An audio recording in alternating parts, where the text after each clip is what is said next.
This is your home for St. Cloud State hockey, keeping you up to date on the NCHC. One-timer coming, they score! Ripped in! A bomb from Pervix! Women's WCHA. So Dana Rasmussen fires and she scores! Dana Rasmussen for the Huskies alongside The National Hockey League. Dwayne Kaprizov in for a chance to win it! He scores! Kirill, the thrill is for real! Welcome to the NHL, a game winner! And everything from the state of hockey. St. Cloud Cathedral is now 42.6 seconds away from wrapping up the school's first ever title. Welcome to the Huskies Warming House Podcast Den.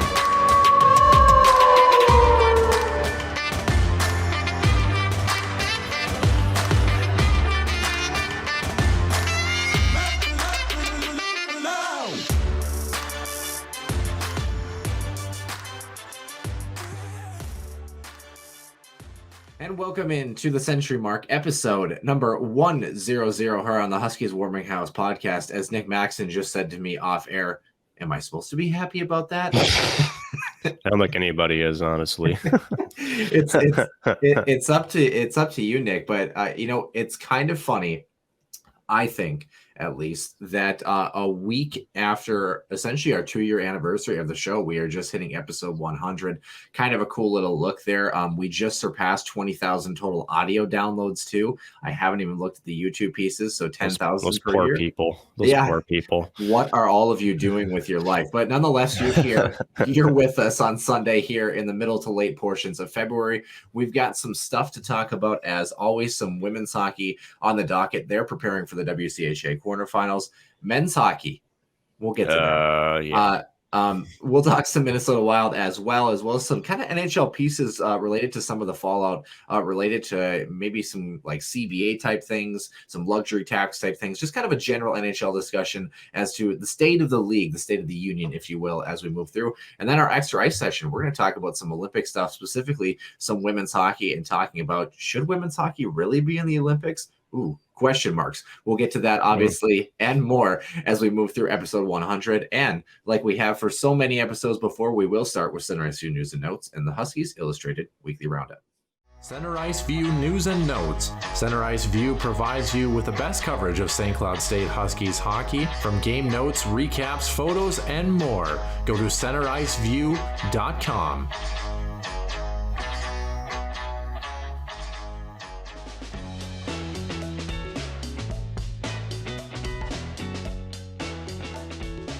Well, Noah, as we embark on this Century Mark journey, it's definitely been a journey we have probably would like to remember. Unfortunately, the Huskies had a weekend they kind of want to forget. Yeah. Probably a lot of Huskies fans want to forget as well. Outscored 10-3 the weekend against Omaha. Trable, Fitzgerald, and Hench is the only tallying marks there for the Huskies throughout the 2 games. A couple of assists. We could really go into it, but I really don't want to be honest with you, because, and we're going to deep dive into this later, but SCSU did outshoot Omaha 33-21 Friday, and then we're outshot 30-29 on Saturday. But still, got a power play goal, but gave up 2 PK tallies. So we're 0-for-2 on the penalty kill on Friday. That really stung them, trying to keep in the hockey game. So unfortunately, the Huskies falling to 15-11-3 overall, and also, probably more alarmingly, 7-9-3 in conference play, with a very short rest, with Duluth coming into town on Tuesday. That's the second makeup game for that previous series in January, and then we'll host Colorado College at home this weekend. To say that this isn't a big week for this club is an understatement. Yeah. You are more than correct on that. We'll get to that, obviously, in a moment. St. Cloud currently in the pairwise, sitting at 10th, all alone by themselves after last night's performance. Speaking of all by themselves, it is now regular season done, playoffs starting for the women's hockey team. They had their final 3 regular season games on the docket this week, all against the Duluth Bulldogs. On Tuesday, it was a 2-1 shootout win off of a silky one-handed tuck from Courtney Hall in the shootout. I don't know if you got a chance to see that one, but boy, it was a really, really nice move from her. Addie Scribner was the lone goal scorer in that game, with Emma Gentry and Taylor Lind tallying assists in that one, and Gentry also scoring in the shootout. I believe it went to 5 rounds, if my math serves me correct. So kind of a fun little hockey game there. On Friday, the team was blank 3-0 in Duluth, but Saturday was really the heartbreaker. A 4-3 loss for this team. Courtney Hall, Olivia Savard, Taylor Lynn scoring, but it was Duluth who tied the game up with 55 seconds left in regulation, and they won with 9 seconds left in regulation. That one stings as the ladies head into some playoff time. The gals finishing 7th place in the WCHA, only ahead of St. Thomas. They're going to finish the regular season at 9-21-3, and they're going to face Ohio State in the WCHA quarterfinals next week. So we'll keep an eye on that one. It is a best of 3 series, so the Huskies, a very tough task against Ohio State. They do have all of their big guns back. Yanina Newland, Clara Himlarova, who had an assist on Saturday. They're back from the Olympics, obviously. So a lot of things to look forward to, I think, on that Saturday game against Duluth. A lot of good things, but certainly a painful way to end the regular season. We'll have to see if they can find some magic in the playoffs. Yeah, and we'll leave it at that. That's that Saturday loss. Yeah, 2 and 60 seconds, final minute. That's oof. I've been there. I've been there, and I actually remember, not that anybody cares, but my freshman year, we come from a small Class B school that plays in a Class A system, right? So about I don't know, what would you say, about 125 people total in our high school, playing schools, with well over 2,000 people in their high school. And I do remember we lost the region by a single point my freshman year. And it was actually because the game winner against the only team that was ahead of us came with 9 seconds, ironically enough, left in regulation the first time we matched up. And it was the extra point that was the difference. So those ones can be really painful when you think you're in the driver's seat there. Actually ended up being, if I will throw North Dakota hockey some clout very quickly, though, it actually ended up being where there were 5 players from that group in the West region that ended up playing Division I hockey or higher. So including a Hobie Baker finalist, Alec Rawhauser from Bowling Green. So you know what? We don't have much hockey, but when I was there, it was okay. It was okay. Speaking of okay, this is some okay news if you're into women's hockey. This is something that we had talked about ad nauseum in December. This happens to do with the rescheduling of the World Juniors and the Women's U18s going for the summer. So actually some good news, right? Kind of exciting, I think. It honestly... How cool is it to have the World Juniors in the summer? Like, there's been talk there, and we could go on a tangent with this, but there's been discussions of whether the World Juniors in December makes the most sense and whether having it in the summertime would it better showcase the talent that's out there. I don't know. I don't have the metrics there. They wouldn't really have much to compete with, especially if baseball doesn't get their shit together. So, I mean, yeah, not good. So, but what is good? Yes. So obviously a lot of controversy with the World Juniors, the women's canceled, and there really wasn't any contingency plan around it. So they'll play mid-August. They'll be held in Alberta, which is great. It'll be a completely new competition. They did play some round robin games, so that it wasn't a complete scratch. So any results that happen in December, unfortunately, will be null and void. So I guess clean slate. That's okay. Mm-hmm. They'll be allowed to select new rosters for the participating countries. Age requirements will still be the same as the original tournament. Which is, if I may interject, kind of interesting because you do have some birthdays that maybe change some things there. Mm-hmm. So, and for Noah, for those who maybe don't understand too, I believe you have to be, was it under the age of 19 you have to be 19 in your birth year or under to participate. That's the age restriction. Am I correct on that? Yeah, I think it's U20 technically. Yeah, it's U20. Or it's like you can turn 20, but it can't be past a certain date, essentially. Right. It's like you have to be a certain, similar to like the NCAA rules where like the age cutoff, it's like you can be that age, but you have to be below that age at the start of this particular like point in the season. So I don't know if they'll carry over the age requirements related to December or if they'll be related to summer now, which, won't be a huge change, but there might be some bodies that, might fit that bill. So we'll have to definitely see. Sure. And then on top of the U18, so Women's World Championship, this will go to Sweden, and this will take place the following January is what it sounds like. So June. Sorry, it was supposed to be in Sweden in January, and now it's moving to June, somewhere north of the USA. So Sweden's going to be the 2023 host. Got it. So, Yep. and it actually makes sense. I remember that there was talk about it being in Sweden last month. That makes sense. Yep. So now going to June, north of the USA. So that's a very candid way of saying in Canada, but whatever. Yeah, you can't get much more north around our neck of the woods. Yeah. But I guess if you keep going further north, don't you then go south and maybe that's Russia? I don't know. Well, it doesn't matter. Even if somebody's above you in the Midwest, they're always, down there, aren't they? Yeah, that's true. So Sweden, instead of taking on the tournament in 2022, they'll host it 2023. So they just got bumped back a year again as COVID continues to force reschedulings. But nonetheless, glad to see this actually happening. Right. So all of this coming off of the actually really good showing for the women's hockey in the Olympics, too. Canada obviously being the U.S. in the gold medal games. Finland and Russia faced off in the men's gold action. I believe correctly, Finland took the gold medal in that one as well. So but for those, and we're going to talk about this a little bit later, too, but women's hockey definitely belongs in the Olympics. I'll just put it at that. Yeah, definitely. In other news, let's talk about our final topics here. Kind of a smorgasbord of stuff, so kind of some quick hits we'll try to run through here. Let's start Hall of Famer Emile the Cat Francis, dying at age 95 here, Nick. Emile was a goalie who became a Hockey Hall of Fame coach and general manager of the New York Rangers. New York made 9 consecutive playoff appearances during his 10 years coaching. He had 342 wins in that time and holds the franchise record for regular season wins and games, and playoff wins with 34 and games with 75. So we obviously wish his family nothing but the best. Kind of a cool little story if you get a chance to kind of look on the Hockey Hall of Fame. He's done a lot. He's actually in the Hall of Fame category as a builder and has done a lot for youth hockey and growing the game beyond. He's a Saskatchewan native, so kind of a fun little story to read there. Moving over to some news we covered a little bit last week, Andrew Hammond, who was traded from the Iowa Wild, the newly acquired Montreal Canadian. He's going to make his first start in the National Hockey League since 2018 against the Islanders today. So best of luck to Andrew on that one. Chicago's Marc-Andre Fleury hopes to play at least one more season, moving into his age 38 year. Thought that was kind of interesting. And Vincent Lecavalier, former Tampa Bay Lightning Stanley Cup champion, joins Montreal's front office as a special advisor, and obviously kind of tag teaming there with Marty St. Louis, former teammate as well down there in Lightning land, now moving up to Montreal.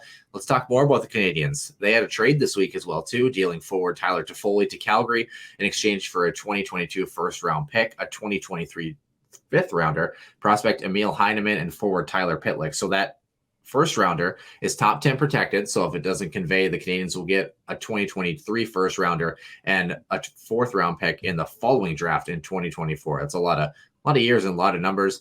And the only other one that really kind of stood out for us, Nick Richie, moving from Toronto, really did not pan out, unfortunately. No. As a Leaf, was on the line with Austin Matthews, but just did not pan out for that group. He's got one more year on his contract. He's going to move to Arizona, where everybody goes to essentially die in hockey land, for Ryan Dzingel and Ilya Lyubushkin, as well as a conditional pick. So that conditional pick that Toronto has moved, Arizona will have its choice of the Leafs' third round pick in 2023 or their second rounder in 2025. That is such a long time.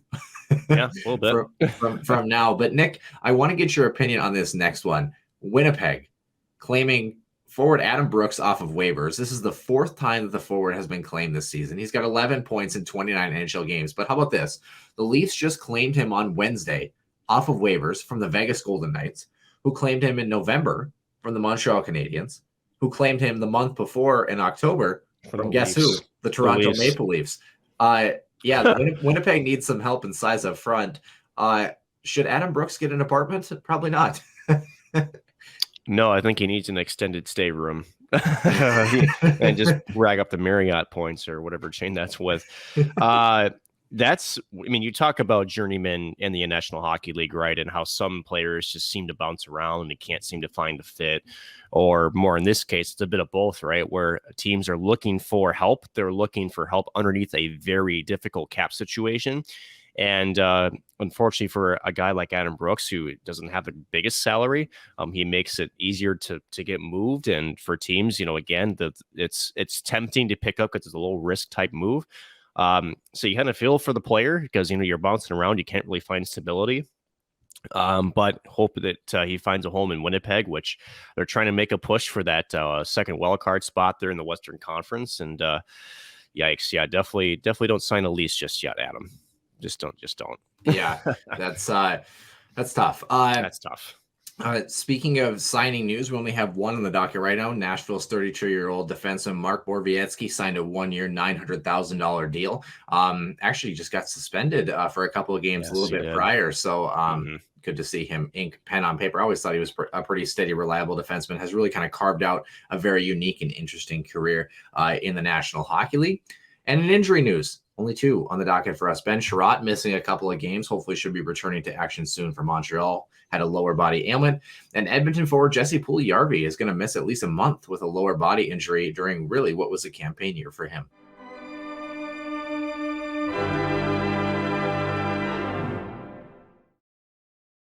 And welcome into episode number 100 here on the Huskies Warming House podcast. Myself, Noah Grant, alongside my co-host Nick Maxon, as it has been since the beginning of time, for whatever time that Nick Maxon has left. But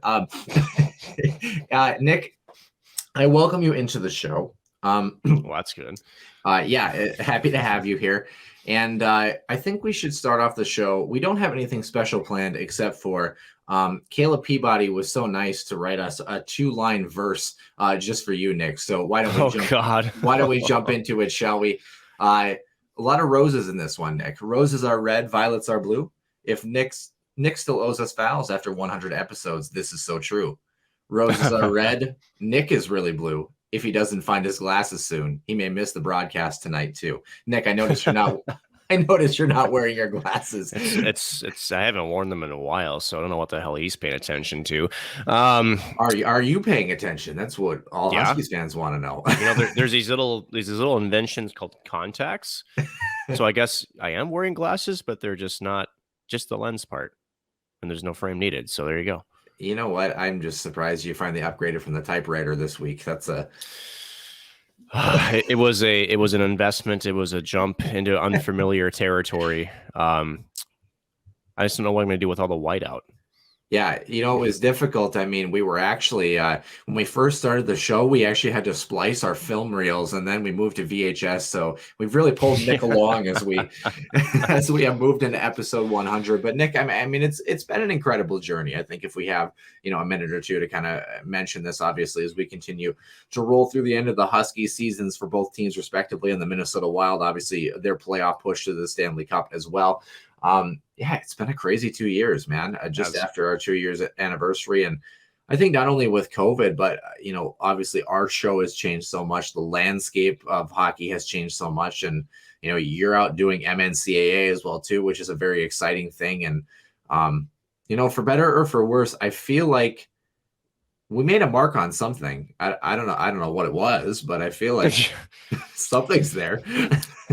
I think I've just become a target of Caleb's trolling on Twitter is really what it came down to. That was about a year ago, but yes. Yeah, it's been a while. But to that point, Noah, when we started this in the pandemic, and we've talked about this a couple of times throughout the course of the show's history, I think the original intention was, okay, we'll keep doing this kind of thing because we actually started it about a month before the actual pandemic started. It was early January, if not mid-January of 2020. Yeah. We essentially kept going through the pandemic because we were like, well, it's good practice for radio stuff and for everything else. And at the end of it, we didn't really think it was going to be that lengthy. And well, holy hell, here we are. A year and a half later, 2 years later at this point, and COVID's still very prominent. We somehow were still very prominent. That's good. But yeah, no, it's been a very, very fun roller coaster ride. To say it lightly. We'll talk about the actual roller coaster here in just a little bit, but because that's probably the best way to describe what's been happening in Huskies Nation over the last probably 72 hours here. It's been weird too, because obviously, like you said, our first our first couple of episodes, I think our first episode came out like February 11th or 12th of 2020, which seems eons ago, I think. But Yes, we were preparing for, the future of women's hockey, quite obviously, but then also men's hockey was kind of a dark horse candidate heading to Kalamazoo in Michigan after a tough weekend up in Duluth there. And then everything kind of changed. It's very interesting to see, then we had a national championship run in terms of making it to the game. And now this year has been a unique challenge in and of itself. But I think it's kind of interesting. I was thinking back to, when we first started, and we really weren't gaining a whole lot of traction. In fact, our lowest show, and it's still this way to this day, our lowest show is actually episode number 7, which we actually talk about the passing of Colby Cave. I don't know if you remember that. That was a long time ago. That one is still stuck at 7 audio listens. Yeah. And to put that in perspective, we just had one of our recent episodes actually record-breaking beating Caleb Peabody and Go Huskies. Woo, we actually had an episode that you and I just did that actually pushed over 800 audio listens the other day. So pretty incredible to see how things have transitioned. Obviously, very thankful and very excited for all of our listeners and those who, catch us on the YouTube channel as well too. I know Caleb's one of those guys that likes to actually sit and see our faces and check in to see if you are wearing your glasses or not, Nick. So, but let's see if the mental cognition is working here. We had a trivia question yesterday, and it was very challenging for people. I know it involved a little bit of work, but I didn't think it would take this long. But nonetheless, SCSU Huskies was our winner. _ Huskies, I should say. Men's hockey has made the Division I NCAA tournament 15 times. They dropped to 10th now in the pairwise. Besides last year without the pairwise, in which they technically finished 15th, what 2 seasons have the Huskies finished lowest in the pairwise and still made the NCAAs, and what was their ranking number in the pairwise? Don't expect you to get the years, but do you know the ranking number? 14? 13th. You're very close. Very close. The Huskies finished 13th twice. Wow, twice. In 2002-03, I'm going to keep talking because I know you want to jump all over that one. It's the first time with 16 schools that the Huskies were finishing 13th. And then actually the year they went to the Frozen Four the first time, 2012-13, they had a very low finish. So the Huskies, actually the first 3 times they made the tournament, so 1989, there was no pairwise, kind of get introduced in the early 90s.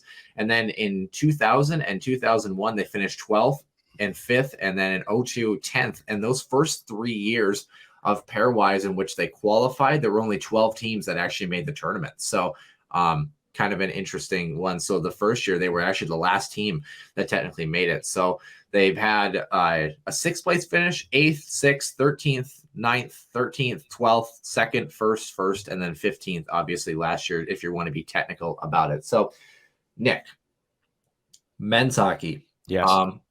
We are just coming up on the top of this hour, so to speak, on our little stream calculator here. I don't know that they deserve a whole lot of time on our airways after the performance this weekend. So I thought about this, Nick. We're going to do the men's hockey 7 minutes of hell segment. I'm getting my timer ready. And what do I mean by the 7 minutes of hell?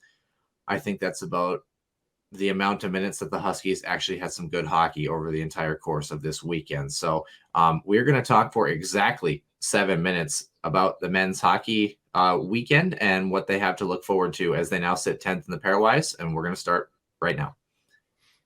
Well, I'll sum it up in 30 seconds. Uncharacteristically unhardworking, brain dead hockey, no puck security, no will, and effectively this was a team that appeared to me that they were against the wall. They knew they were against the wall, and instead of going out and taking something that they could easily, I think, on paper should have taken, they decided to play passive. They decided to, oh, hi. Hey, for those who didn't know, I was wiping off my camera for those on the audio feed, but I just saw like a whole bunch of I thought maybe the thing had fell. Anyway, you mean kind of like the Huskies last weekend? Yeah. They played passive. They weren't on pucks. Again, trying to take an individual effort, just too much with it. This is one where, and we've talked about this before, Noah, where when a team loses, and especially like in the most of the ways the Huskies lose, they're at least playing the game the right way. Can't get a bounce or miss. Maybe you run into a hot goaltender, and it's frustrating that way. This is one where if I'm head coach Brett Larson, Dave Shayak, and Nick Oliver, I am eviscerating this hockey squad. Yeah. This is about a frustrating from a coach's perspective as a weekend that they've played I've seen in quite some time. And I hope to hell that they call up Darby Hendrickson to bag skate the absolute crap out of them because they absolutely deserve it. The good news is, and then I'll pass the torch on to you, is they don't get much time to squall over it, which also means they don't get a lot of time to rest on it because they have Duluth. And this is, to say it lightly, this is for home ice on Tuesday. If they drop that one, you're now looking at a possibility where you are behind Omaha technically now with the tiebreaker with wins versus losses, because now everybody will have caught up to equal games played. And that means you're in a position to travel to Lawson and to take on Western Michigan, a building that you have not had little to any success on in recent memory. This is their season on Tuesday, and you hope darn well that somebody's alarm bell wakes them up, because if they don't, this is trouble territory. Yeah, that was bad. It was really bad. Angeringly bad. You can't only score 3 goals against a team that right now has actually not moved in the pairwise. Is still sitting at 22nd in Omaha. You can't have a finish like that. We were looking at it. With the Huskies, there's only one team actually in the pairwise that is in the top 16 that has a worse winning percentage than the Huskies, and it actually is the team that they're chasing right now in Duluth. But the Huskies currently sitting 6th right now in the NCHC, meaning that they would get Western Michigan in the first round instead of the Bulldogs, which I think there's a lot of implications not only related to home ice, but just taking care of business here this week. I'll throw this out here, Nick. As angry as I am, and as much as I really don't want to talk about the men's team right now, it aggravatingly frustrating. I'm still on board with this team. I think that's the one thing I want to point out. There are fans who are already jumping ship here. I get it. It's frustrating. I think part of the thing that's been a challenge is the Huskies are trending in the wrong direction. And I think if the regular season resumes for them as normal, they maybe look a little bit better. But coming back after a 3-week layoff on top of another 3-week layoff, so to speak, facing 2 of the best teams in the country in North Dakota and Denver. Without 2 of your best players. Yeah, did not start them on the best trajectory here in the second half. Can they figure it out? We've seen crazier things happen, Nick. But right now, and they'll have to. Very concerning signs. I mean, very concerning, very scary. And the Huskies, like we said, finishing 10th in the pairwise.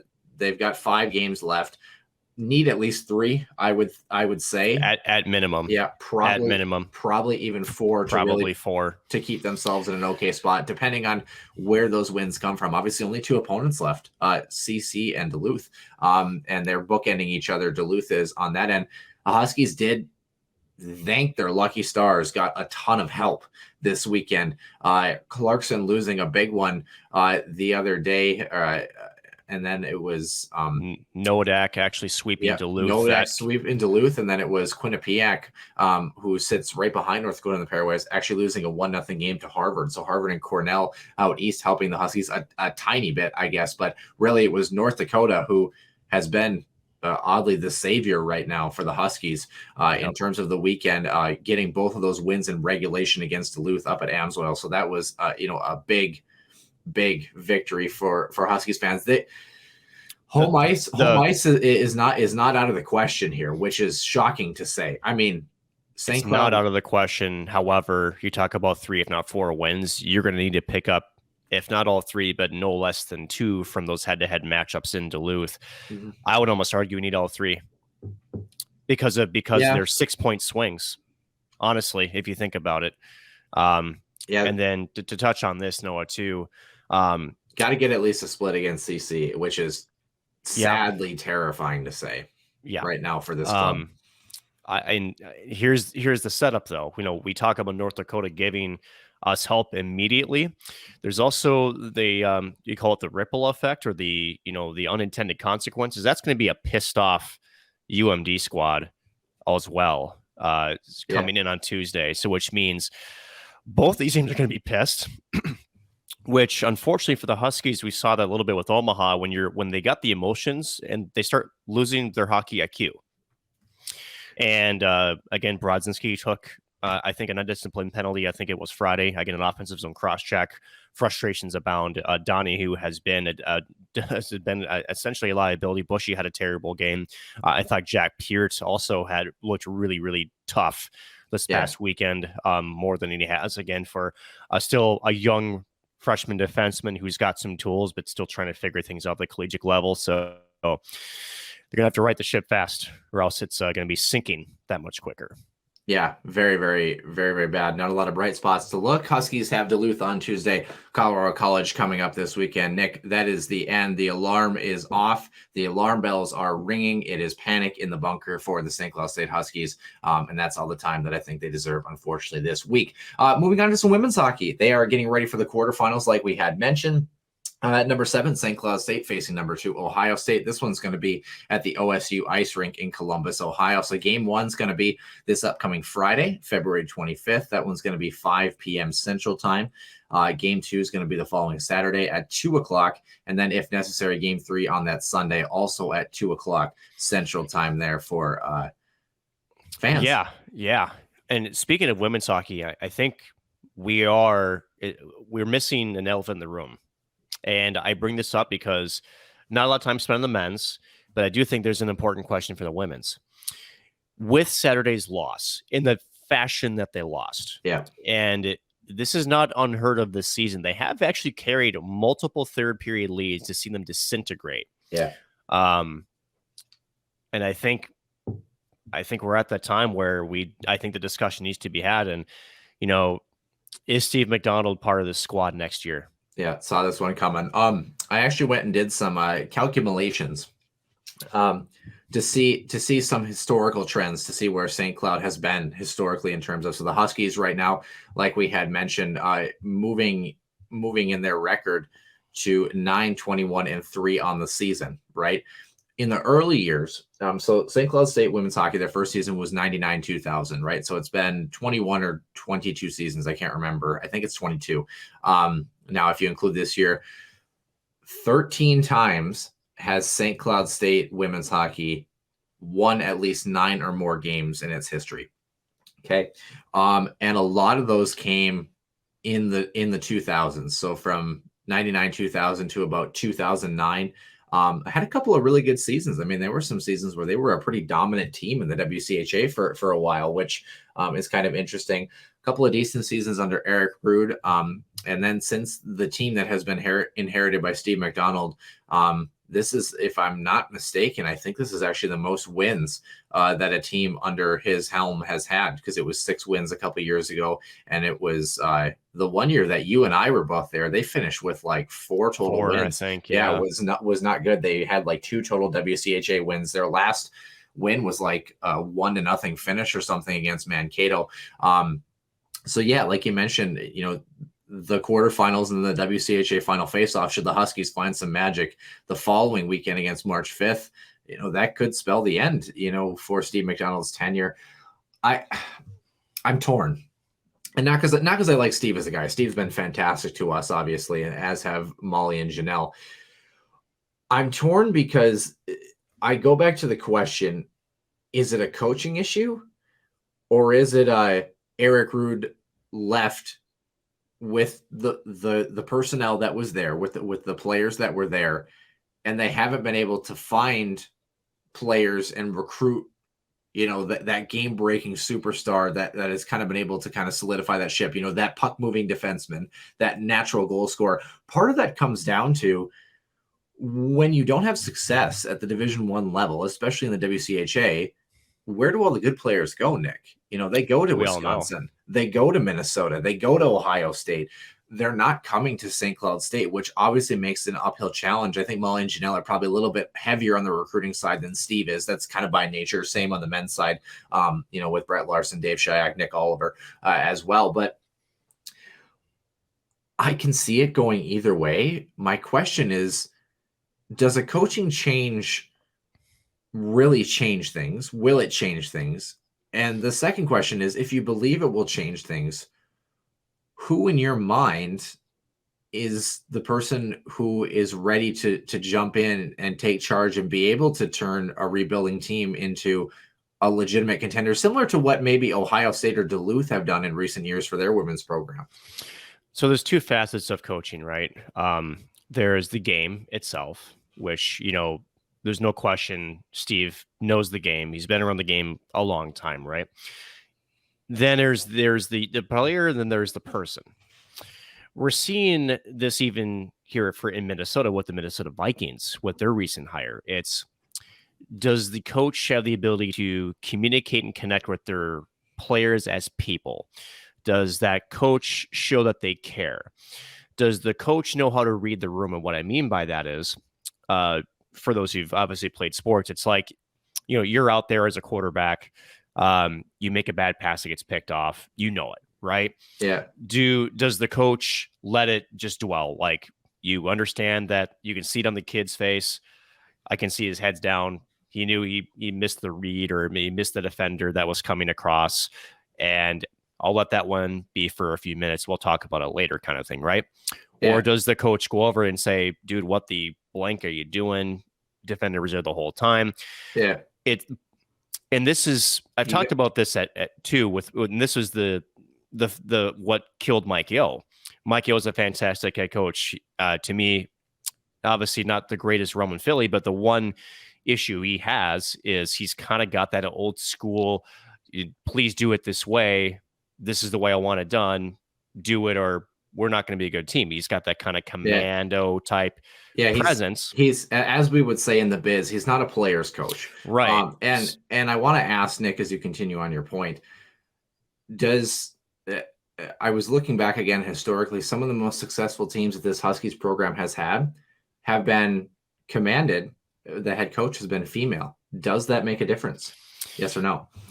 So it's a complicated answer, right? Because you have to ask the players on the roster, right? Because I don't necessarily know if it's male, female. I think it's just how you project yourself as a head coach, and how you can make that bridge between your players as your coaching staff, right? So it's not as simple as it female versus male coach. To me, that's not the answer. The answer is, who is that person as a personality? Who are they as a coach? What's their coaching style? And again, we say this all the time. And again, when Mike Hill was let go, I think even he said, there's only so many ways you can coach hockey. It's not like the game is being reinvented every single year. No, but the challenge as a coach is, how can you get your teammate, your team below you, to buy into the way you got to play, how different players can accept their role on different lines, and understand that it's it's approach that works as a whole, that we all do something a little bit differently. And if we all do what we are supposed to do, this is how we can find success. It's how can you sell that message to get them to buy in, right? And I get the sense, based on some conversations and some inside sources, that there is maybe potentially some trouble with that with Steve McDonald. Again, I'm not in the locker room. I don't spend, the time around the team that much. So I can't say I know that to be a matter of fact, but from the reports that I have and the sources that I have, that seems to be the common theme with Steve, and that might be possibly a reason for change again. The reason why I bring this up, we probably haven't prefaced this, is that his contract ends after this season. We probably should. So this is not just a what do you call it? Just a random point, Steve, right? No, and again, we've seen some better recruits under his watch. We've seen some better skill talent come in, but again, is that him? Is that the assistants? We don't know. I do think, though, just from my eye, with the talent that they do have, I do feel like they have left some points on the board. I do feel like that there's been some hockey situations where I think they could be better in. And you talked about the mental side of it, right? And that's kind of where coaching comes into, being able to hold a 1-goal lead, being able to, even if that game gets tied, push it to overtime, kind of get back on the high horse, and things happen. I mean, hockey is hockey, but they've happened too much in this organization. And it's interesting that you had mentioned too about the recruiting piece. For those who don't remember, when you and I were both there a couple of years ago, that freshman class that was actually captained, so to speak, by Klara Himlarova was actually the most offensively successful freshman group in St. Cloud State women's hockey history. So that kind of tells you about some of the pieces that they have brought in. Emma Gentry has been an extreme bright spot in terms of some of the younger core players now, usually on the score sheet every weekend. But yeah, the discussion, question marks, a lot of question marks. I'm not really sure where this group goes, but I wouldn't be shocked to maybe see one of the assistant coaches potentially at the helm next season as they continue to move forward here. Nick, we're just hitting about the 40-minute mark, probably just under it, but I know that our extra ice segment is going to be a little bit short, so I do have two more topics I want to talk about on the docket here quickly. First off, both of them involve the NHL. We're going to start with the Minnesota Wild, who I don't know if they're slumping as of late, but kind of some odd little results for them. Obviously, Winnipeg, for whatever reason, has found success in Winnipeg against the Wild, and then the Florida Panthers are doing Florida Panthers things, and the Wild really shot themselves in the foot the other night. They're going to be back in action here soon. But I mean, what have you kind of assessed from the Wild in their recent 2-game skid? First of all, isn't it funny how when you say the Florida Panthers are doing Florida Panther things, that means that they're on an absolute tear? Yeah. I mean, seriously, you say that 2 years ago, and well, okay, I said they really rolled over and played dead. Yeah, you're like, oh, Sergei Bobrovsky led in 10. Okay. But yeah, right. Holy cow, that's a wagon. That team's a wagon. Holy cow. Them in Carolina, man. Honestly, how cool would it be to see Florida, get to say an East final? Honestly, they're kind of in the same boat as Toronto. They're just trying to get past the first round. Yeah, and Minnesota, Florida, Minnesota, Stanley Cup final, mark it down. Oh, geez, the ratings would be probably not great nationally for that, but as Caleb would say, mark it down. Mark it down. But I think it'd actually be really cool to see Florida go on a run. The problem is they're in such a stacked Eastern Conference, right? Because you have Toronto, you've got Tampa. Hey, so was Tampa against Columbus a couple years ago. How'd that work out? We can ask John Tortorella. So he'll give you a great explanation on that. But seriously, for the Wild, it seems to be more defensively right now. The loss of Matt Dumba has really, I think, shined. I think that's a big part of the struggles on defense. Jimmy Ben not knowing how to skate sometimes, tripping on the blue lines doesn't help either. Nice and slippery out there, man. I know. I give him crap. He hasn't been as bad as he looked in preseason. My goodness, that was looking really tough. I feel like this last week though, and I'm gonna say this lightly, so you Jordy Ben haters, shut up. But I will say I think he has struggled a little bit as of recently in terms of some of his zone exits, just some puck possession type things, some decision making things where he's had a bit more turnovers and that sort of thing. But nature of the beast, man. The guy plays in the show. I mean, he's a seventh line. He's a seventh defenseman. He's usually a scratch. He's there for a reason. Now he's serviceable, sure. So, but definitely need Matt Dumba back in the lineup. Yeah. And that's because to me, I mean, the offense has been okay, except for the Winnipeg thing, and I think the Winnipeg approach has been, let's just frustrate these guys. They're coming at them physically, and I think they kind of knock Minnesota off their game a little bit. Minnesota wants to be on the attack. They want to be that free skating team, and Winnipeg just kind of gets under their skin a little bit. So that's how I read it anyway. And then again, Florida, when the Florida Panthers, the highest scoring team in the National Hockey League in terms of goals per game. Yes, you can double check that. No, I see your eyes. I was just looking at the standings, but I wanted to see the goal differential is what I like to see. But they're in the plus 50 range, if I recall. They're nuts. That's average. Yeah, right. So wow. So I don't really take too much stock into that. I feel like that game would have been different if Dumba's in the lineup. In a positive way, and a lot of people like to crap on Matt Dumba. I think he's actually a lot better than people actually give him credit for. Oh my gosh, Colorado and Florida are both plus 60. Oh my god. Yeah. Also, when's the last time we said that Minnesota was plus 36 in the goal column? I mean, it hasn't been very often, right? Yeah. So I'm not that worried about it. I mean, every team goes through ups and downs, right? So tonight they're in Edmonton. They can take advantage of a team that just can't seem to get their crap together after an incredibly torrid start. I mean, my goodness, we thought they were going to run away there with the Pacific Division. And instead now they're actually on the outside of the playoff bubble looking in, and it's actually the Flames are on fire, no pun intended. Holy cow. Didn't they just get Giordano back to you from trade?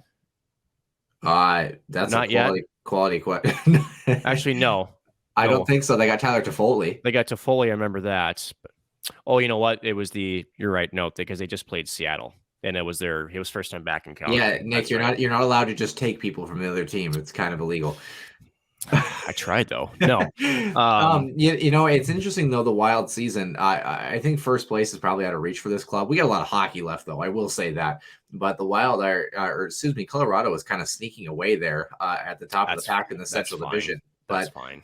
Other than that, I mean, as long as you're in second place, honestly, to me, you're okay, because then you basically I think if you do the standings correctly, if you finish behind Colorado, the only time you'd face them head to head would be the West Final.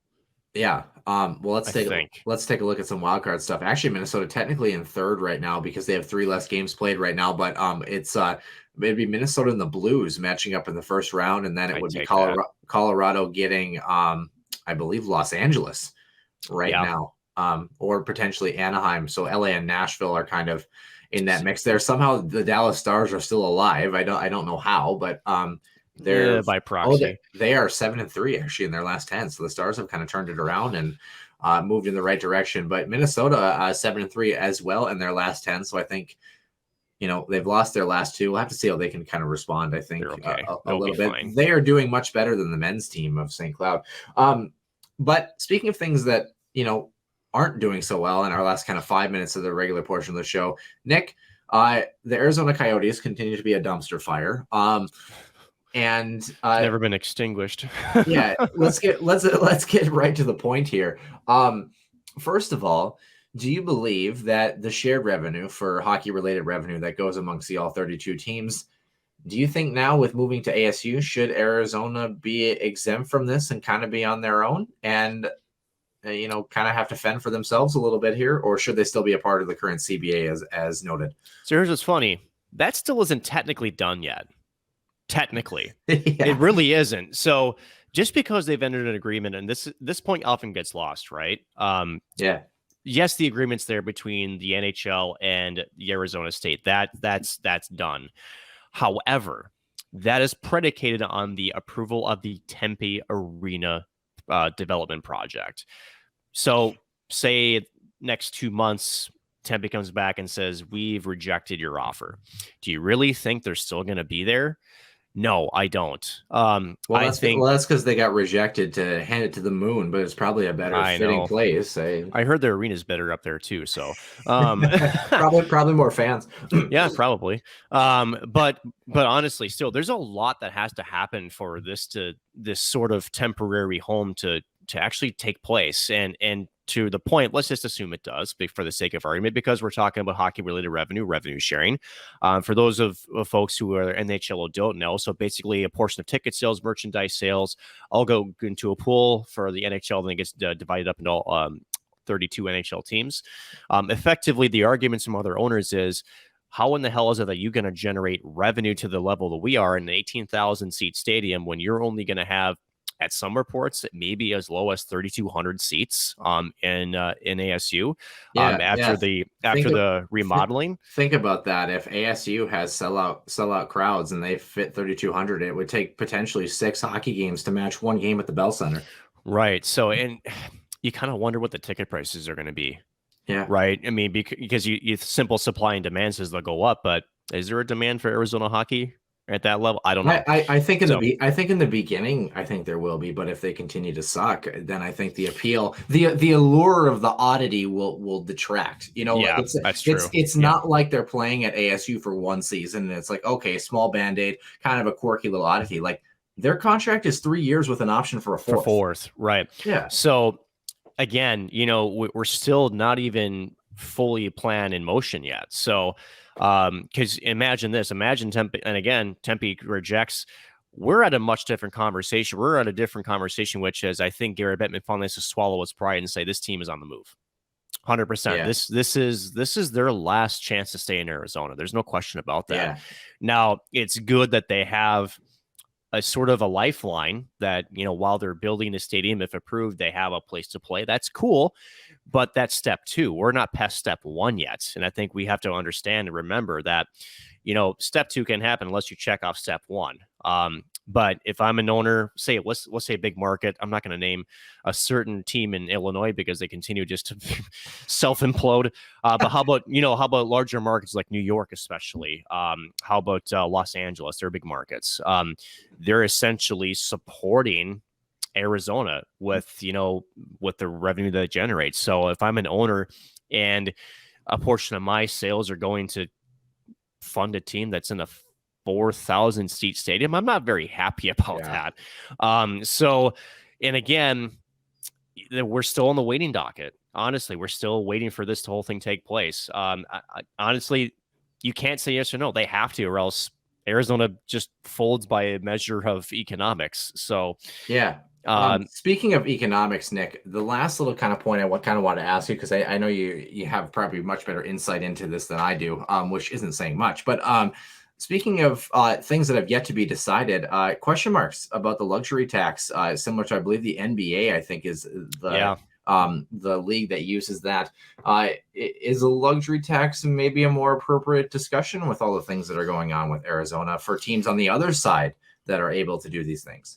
So for those who don't understand a luxury tax, right? So basically in a cap system like the NHL, there's no way technically to spend over the cap. Technically, the way the NHL gets around that, or teams, is you have a player that makes 10 million, like Jack Eichel. They get injured and they can't play for at least 10 games or 24 calendar days.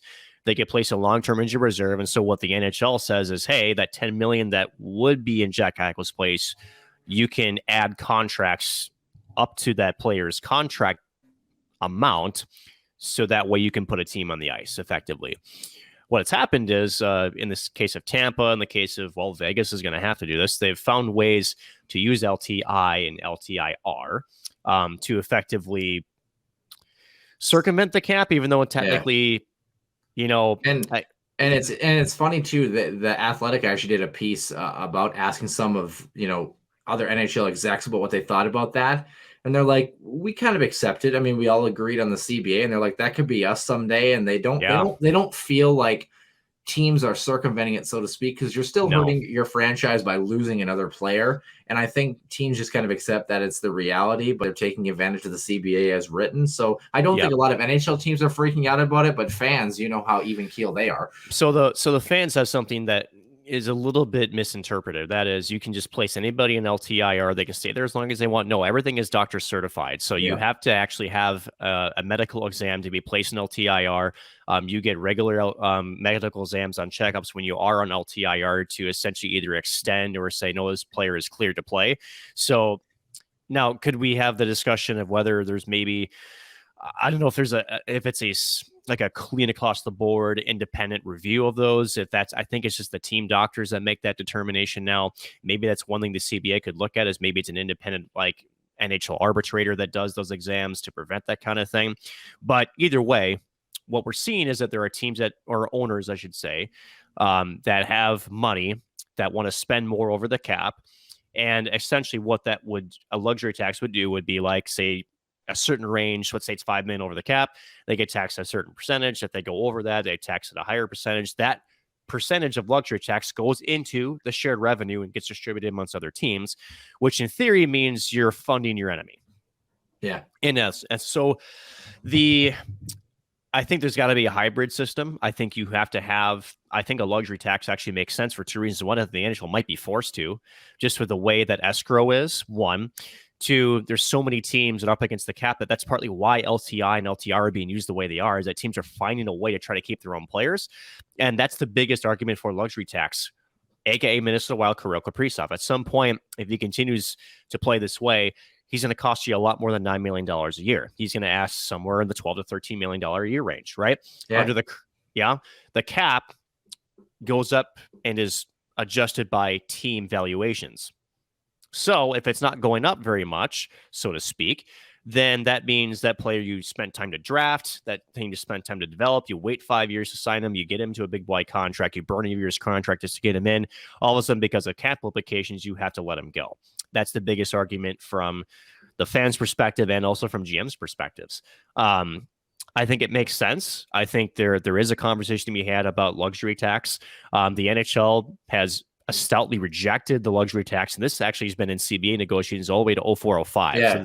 So this is not a new thing. And I'm actually in that same boat too. And the reason being is I still think that there is a unique challenge. For some teams like the Arizona Coyotes, they never get to the cap ceiling. First of all, and if they do, it's taking on really bad contracts, or the Marian Hosses of the world. But I'm a fan of it because I think, you say $81.5 million, give or take, essentially. Every team, there it is. Like, you got to find a way within those $81.5 million. And Minnesota, for better or worse, is going to pay for the Chuck Fletcher era of the signing of the Zach Parise, Ryan Suter contracts. That's just kind of the nature of the beast. But I think that kind of goes back to, for example, Dougie Hamilton signing for $9.5 million in New Jersey. New Jersey says, we're willing to take this risk. We're willing to accept this risk with this contract. And I think that's appropriate. I think that's something that, the Minnesota Wild are paying for it now simply because they were willing to take a chance on two guys that ultimately kind of panned out, but not really panned out. Right. So it's kind of an interesting discussion, I think, all things considered. I have one final point with that too, Noah, Sure. just to wrap up this before we get to extra ice. I look at it as a good thing. I look at it as that the league itself is getting more top end talent. I look at it as that, let's think back to 0405. You had Crosby and then Ovechkin, and that was about it as far as like really good level talent, right? Yeah. Whereas now you can almost look to almost every NHL squad and find a bona fide superstar on their roster. Yeah. That's good, right? What is bad and what's highlighted by the current cap structure is you are in danger with the salary cap number really not keeping pace with player contract asking and valuations, right? Yeah. COVID definitely has something to do with that. But COVID had a lot to do with it too, with the league losing revenue, that too. But at the same time, the luxury tax solves that too, because if you have owners that everybody lost money, right? The league lost money, owners lost money. It was a giant collective loss, right? It was in the $3 billion range. I think the NHL lost not a small chunk of change. But the league is trending upward. And I think you do have to make it available for teams that have a bona fide superstar that they can pay money to keep them. Now, there is, I think, an argument to be made, whereas if you have, like, say, the owners of the New York Rangers who've got very deep pockets, you do sort of want a prevention at some point. I do think you have to cap the luxury tax amount at some number. Yeah. Where it's like maybe it's 10 million, right? Where they can't just spend 40 million over and pay an egregious tax. I don't think that's healthy either. I don't even know that you go that high. $10 million. Besides your Connor McDavid-esque people, $10 million is potentially two top six players in the NHL. It's tough because again, Austin Matthews is 12 or middle six, but I think you're making the case for the superstar of Austin Matthews. Well, even let's say you can only go $5 million over the cap. I think that's probably more appropriate because if you can go $5 million over the cap and you still can't find room for the $12 million of Austin Matthews at that particular point, because then Austin Matthews, in theory, costs you $7 million. Right. Technically under that idea, there's something inherently wrong with your franchise. And I think it opens up the door maybe a little bit for, teams. They're just going to push that limit out to there and then want to push it even more. And I feel like that's why the hard cap is kind of there. So the NHL says competitive balance, and I think there is some truth to that. No, I think on the surface level or in detail that it actually does say what it does. No, I don't, because the only thing that the NHL teams are required to do is spend to the cap floor. We talked about Arizona, right? That's really the only requirement. So the owners, they have the ability to spend only up to the $82.5 million Arizona, for whatever reason, they're choosing not to, right? Yeah. So that's an ownership thing. So my question though, I mean, with a luxury tax, I mean, in theory, you're pretty much saying here's $81.5 million of the salary cap. Now it's $86.5 million. Aren't you effectively doing the same thing? Why not just move the cap higher? You know what I mean? Like, yeah. So, but the problem is it's still that's how the salary cap is calculated, right? So at that point, it's not really a salary cap. At that point, it's just more of a spending limit, because the salary cap again is tied to team valuations, actually tied to something that they calculate. The luxury tax to me makes sense because think of it this way: let's say it is 10 million. Let's just go egregious here for a second, because that's something I never do anyway. But let's say you tax that $10 million out of 100% tax rate. Let's say like for every $2.5 million, you charge them 25% tax on each level, right? Yeah. Let's just say that Arizona's owners, let's just keep crapping on Arizona because, well, they have not really spent money for quite some time. Let's say that $10 million is taxed at 100%. So that's 10 million. So that player is going to cost you 20 million. Yeah. So first of all, that's actually pretty steep, right? So if you're going to bring in Connor, that's $20 million, right? 10 goes to the player, 10 goes to HRR and to that shared revenue. Sad part is Connor McDavid's probably worth it, but anyway, probably. But let's just say all of a sudden Arizona owner actually now all of a sudden has $3 or $4 million of extra money that is free money now, house money. Okay, maybe actually we'll go out and spend a little bit of money on that. So the idea is, and again, this is more theory based than anything, that it would eventually funnel down to those teams, and they would say, well, if he's going to spend that money, well, then maybe I should spend a little money. Now, trickle-down economics, as we've seen in the United States history, doesn't necessarily work. So I have my issues with that. I also have issues with, because what the NBA's luxury tax system, they also now basically become a super team league, right? So the competitive balance, it did actually wane a little bit. So I think there is a way, though, to make it work. I think a $5 million over would be okay. But I think, like I said, you cap it at just a little bit over. Again, like you said, that's maybe one extra player. I think maybe actually a place to maybe take some info from might be Formula One racing. So Formula One actually just introduced a cost cap last year, and it's going to drop by $5 million actually each year for the next couple of years. But what they do is your spending is related on specific things. So like, for example, like engine parts, like things that directly relate to the car, things that don't relate. So like hotel lodging, things like that, right? Some things are capped, some things aren't. But the things that are capped, you can only go 5% over the cap unless specific requirements are met. So like obviously for automobile racing, like certain like crashes or things like that. But that's kind of an interesting maybe little concept to explore, where it's percentage based, that you don't actually have a set number, but it's actually related to what the potential cap hit is for that particular year, maybe something like that. But I think the biggest travesty out of all this, Nick, how about the fact that there were some people that really wanted us to trade Kirill Kaprizov before this season? Can we go back to that? Like, you want to talk about $9 million well spent, ladies and germs. Well spent.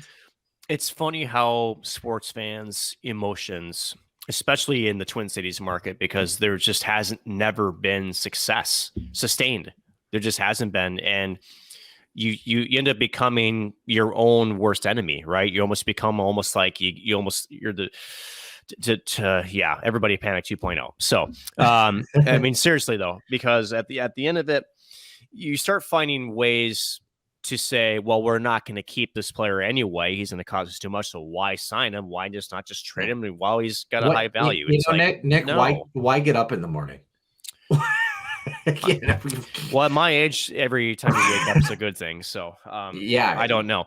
Nick's 2 certified nursing assistants come in and help him out of bed every morning. If I'm lucky. So, but speaking of things that maybe don't need a whole lot of help, all things considered, we're going to move on to our extra ice session and talk a little bit about women's hockey, especially related to the Olympics.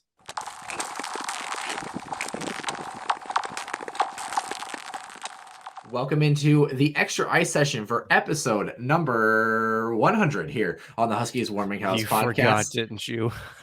No, I was actually trying to make it dramatic. I was actually going to let you fill in the blank there, but then I realized I don't give a shit about you. So, you just realized that? That's BS. So, yeah, it only took me 100 episodes, right? Yeah, no, I've started before episode 1. It actually happened on the couch in a apartment building in St. Cloud, and actually, you were even too wussy to say it to me. I had Alexa do it. So, yeah, well, what's funny is actually I remember episode 1. It was in KVSC Studios. It was a good time.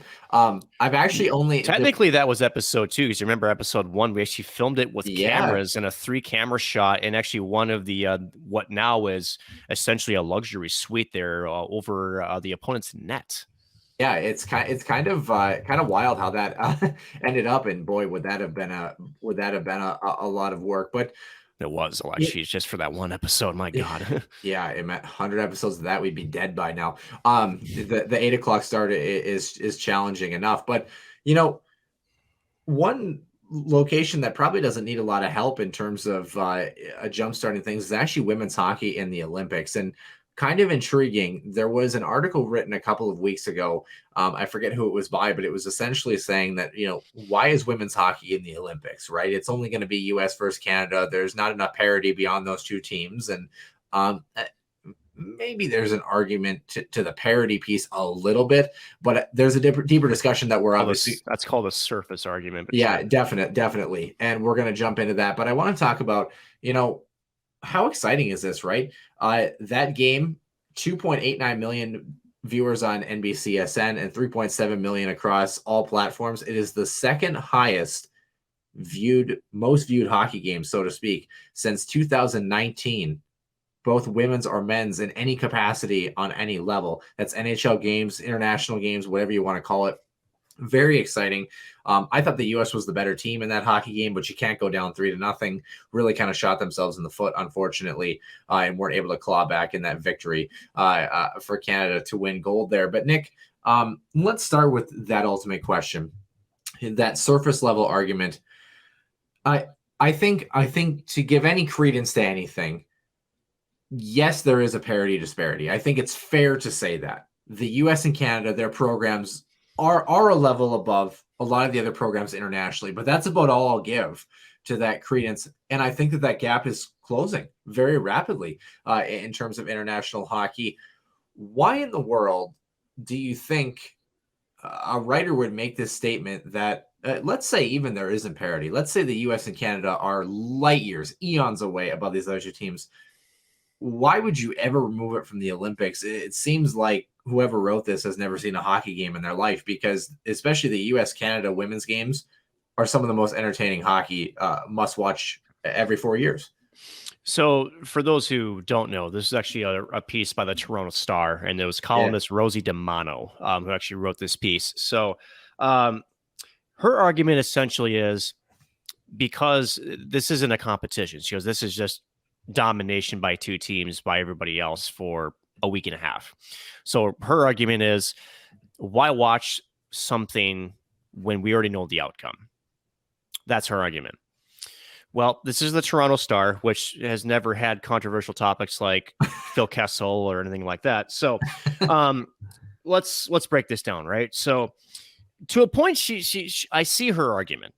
To a point, I see on a very surface, very elementary, horrible columnist level.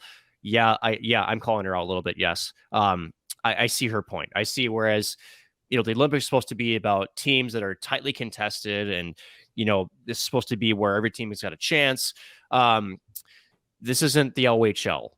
Rosie. I say, is it though? No. No. Like, yeah. So this isn't, the world stage of women's hockey. You have to understand that women's hockey is still considered by many countries kind of again, against the norm kind of a thing. Yeah. Socially. And what I mean by that is, it's not that they can't play, or it's still like, this is still new. This is still new to them. Well, how do you grow the game? You keep other people freaking playing, Rosie. That's how this happens, right?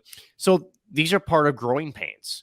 You're going to have, you have established programs, the U.S. and Canada. Finland, Sweden are building theirs. Germany's getting in there. Japan and China, actually. What a success story, those countries were, the Czech Republic, so you have Slovakia, right? You can't just say, oh, well, because they're not on their level, they don't belong there. No, what that means is every 4 years, these countries are going to look at their past results and say, how do we get to this level? And that's how you build the game, and that's how you build interest. Yeah, it's tough, right? I can't imagine going up against Canada in the prelims and getting decimated 8-0, right? Yeah. But if you want to be the best, you got to beat the best. And I find it ironic. It's almost like saying Usain Bolt should not be allowed to, back when he was utterly dominant, should not be allowed to compete because he's too fast. He needs to slow down. Like he's the best in the world for a reason. Yeah. So again, it's an interesting take on something that clearly is growing. To me, these are growing pains. These are good things, right? Yeah. Now, let's be honest. Do we all want to see Japan get kicked around 12-0? No, of course not. But it's about the process, right? Hockey, right? Weird. But that's just it. And it's the Olympics is just a longer process, right? You understand that, okay, yeah, you got shellacked 12-0, right? You probably went the next night, you probably lost 8-0, right? But you take those results and you got 4 years to make improvements, right? You're going to have a new movement of youth. You're going to have new skill stock, right? You're going to learn from the systems that they do, right? And how they do on the forecheck. And how was it in the neutral zone? They did this and they prevented my outlet passes, right? You learn something by playing these good teams, right? Yeah, no, it's not, don't let them play. They don't belong in the same ice sheet. The Olympics are more than just competition, right? For the sake of winning. It's about getting people together and celebrating the game that is that they're playing too, right? It's about coming together and say, hey, there's a worldwide interest in this sport. Let's come together. Let's play. Yeah, to me, the gold, the silver, and the bronze is more ceremonial than anything. Is there a sense of country pride? Yes, but think of the athletes, right? Think of the opportunities that they're given to be able to go to compete on a world stage. And, again, for those athletes that are on, again, those newly developing programs, this is such an eye-opening type thing. And, those results not great, but there's motivation in that too. Let's take a look too. A great example, right? Both the Canadian men and the U.S. men bounced before even getting to the medal round, so to speak, in terms of any sort of medals to be won. But talk about how the men's side obviously has continued to grow and become tighter. Finland winning their first ever Olympic gold medal last night. Germany was in it for the first time a couple of years ago against ROC. One of the things that I think is interesting. Don't tell me if you were a non-US or non-Canada fan at the 2010 Vancouver Olympics, don't tell me that you didn't watch that gold medal game and say, damn, how can we get to that spot? How can we do that where, especially when the next Olympics is in Toronto or something like that, we're the ones that are playing Canada, not the US. How can we get to that point?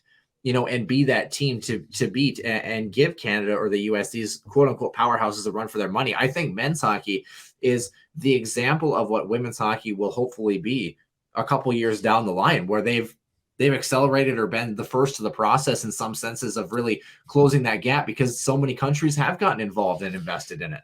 Well, and to to cap on that point too, the numbers spoke for themselves. Everybody was looking forward to the U.S. and the Canada's women's game. Yeah. That's been arguably one of the best rivalries in sports across the entire world. In recent memory. The 2018 game, I stayed up till 3:00 watching that one too, and that is arguably a top 5 game if I've ever seen one in like hockey history, men's, women's, aliens, whatever you want to call it. Incredible. Aliens. Oh boy, I forget that guy's memes. He's got like kind of a Greek name. I've just pictured his face right now. Pretty crazy. Aliens. Anyway, but seriously though, you mean the scientist? The scientist with the crazy hair. Yeah, holy cow! Looks like he's high all the time. Yeah. Could you imagine him calling a hockey game? That'd actually be some entertainment.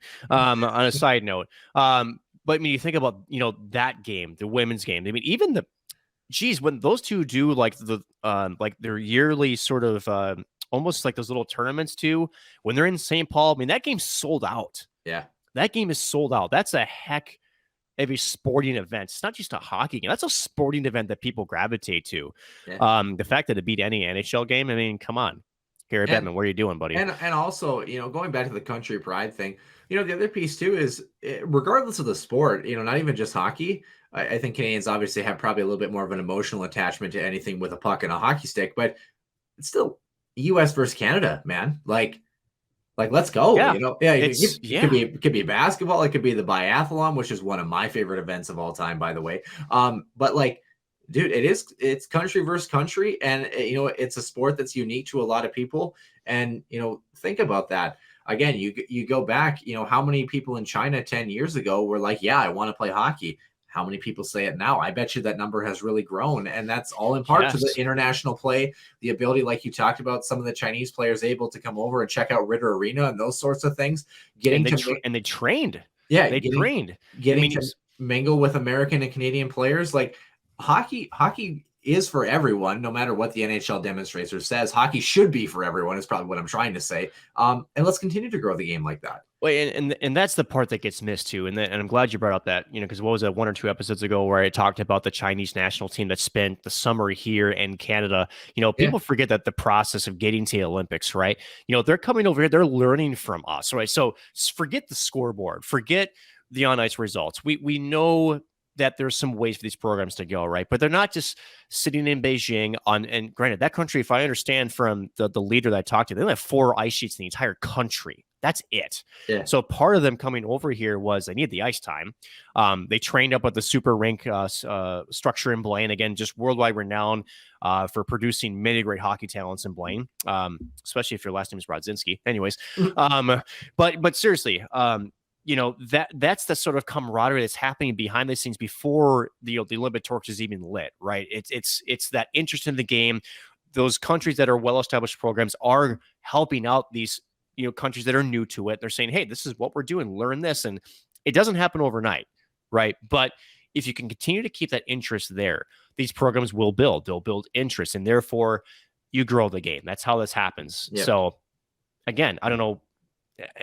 They belong there. There's no discussion in my book. It's pure cut and dry. And probably I'm going to go back. I watched the Finland ROC championship game yesterday. I would say the women's game was more physical and more tightly contested than that game was last night. And that, and there's, for those who don't know, there's no body contact per se in women's hockey in terms of actual body checking. But it was a gritty, all-out affair. Bodies diving all over the place, desperation, plays on the edge. I mean, it was an entertaining hockey game. I think the only thing that stunk is that the Canada jumped out to a lead early, but I thought the U.S. and their pushback was exciting to watch, and probably that game, I think, at least deserved overtime. The way that the U.S. was able to respond in that hockey game. But I definitely agree to all your points, Nick, and it'll be exciting. I hope that the game continues to grow, that parity, continues to kind of narrow a little bit, and more teams get a chance to have some closer games, closer finishes, and be able to, let in less goals, score more, kind of the goal of hockey. Take note, St. Cloud State Huskies players. Anyway, Nick, episode number 100. It's been a fun ride. Obviously, we continue through a couple of things to note. Did you have anything else that you wanted to add before we give listeners a rundown? Yeah. So obviously big week here for the Huskies. Right.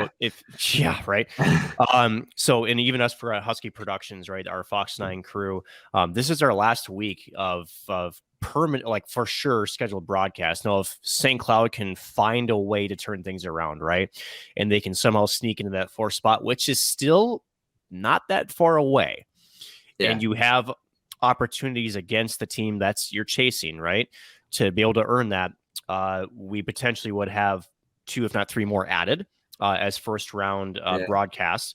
But this is a big week. And it's tough because, as much as I enjoy HP, I don't know if I could handle home ice because, most of the broadcast is really good. But the one thing I can't stand is every time they send it to the studio, that guy that's behind the desk, dude, it drives me nuts, man. Well, if it makes you feel better, it drives me nuts too. So, as Nick is saying, check him out. Husky Productions, check him out. Fox 9. What's funny, Nick, if it makes you feel any better, I had a conversation with my 93-year-old grandpa who lives in Alexandria, and the only college hockey he actually gets is not the Gophers. He actually gets the Huskies. So he said to tell you, good job. So thanks. But I guess also a personal note, I will be calling, state high school quarterfinals on television here probably on Thursday as well. It'll be for Lakeville North. They have their own little streaming service. I've been fortunate enough to be a part of a couple of broadcasts already. So just trying to, continue to keep working that aspect of my game per se, which that's not much there, but sure. So there'll be it's gonna be a busy broadcast week when you throw in the Soda Pod on Wednesday, a broadcast Tuesday again for normal St. Cloud. Thursday would be the high school quarterfinal. Friday St. Cloud, Saturday St. Cloud, and back to Sunday here. So I don't have time to breathe. Have any good players for St. Cloud come out of Lakeville North? So funny you ask. So there actually is a couple connections still there. Luke Paling, who is the youngest brother, is still playing. Also, Henry Ennebeck's little brother is also a defenseman in the squad. And I'll tell you, last week in assembly, he actually looks pretty good. So So there's just a few players have made it big there. Just a few. Should be exciting as always. Like we mentioned, women's hockey Friday, Saturday, potentially Sunday. WCHA quarterfinals against Ohio State. Men's hockey this upcoming Tuesday. What is the start time for the Tuesday game? Do you remember? Is it a 6 o'clock game? Yeah. Now I was told, because they kind of goofed up the first time a week and a half ago, where the game puck drop was actually timed to be right at 6 o'clock. Should be 6:05, shouldn't it? Yes. So 6:05, 6:07 actually technically. I'm hoping to have that fixed, but should be a 6 o'clock broadcaster with a 6:05 to 6:07 puck drop. Yeah, 6 o'clock on that one. Obviously, men's hockey Friday and Saturday. Last couple home games for sure against Colorado College, and they will travel next weekend to Duluth before the start of the playoffs. Minnesota Wild back in action. I think a lot of games for them coming up this week as well. And a very exciting piece. Nick, I just got the text today. Thought it was going to be released on Wednesday morning. It's actually going to be on Tuesday morning now. Mike Schmidt, 15-year WCHA official, and now spending a lot of time in the NCHC as an executive officiating guru, if you will. He's going to join me actually tomorrow on Monday instead of our originally scheduled slot on Tuesday. He actually broke his hand playing hockey last week. So we're going to have a good discussion on that. I wasn't playing him. I played him the week before, and we yelled curse words at each other. But nonetheless, it should be a good one. It will just be myself. Actually, do you work tomorrow? We'll talk about it. Maybe Nick will be with us. Maybe he won't. We'll figure it out. But anyway, that will do it for episode number 100. For Nick Maxon, I'm Noah Grant, and we will see you soon here in the Den.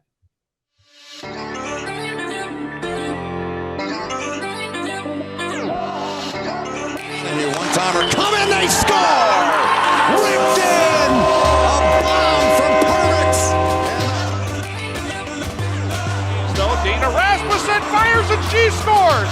Dana Rasmussen for the Huskies alongside Dwayne Kaprizov in for a chance to win it! He scores! Kirill the Thrill is for real! Welcome to the NHL!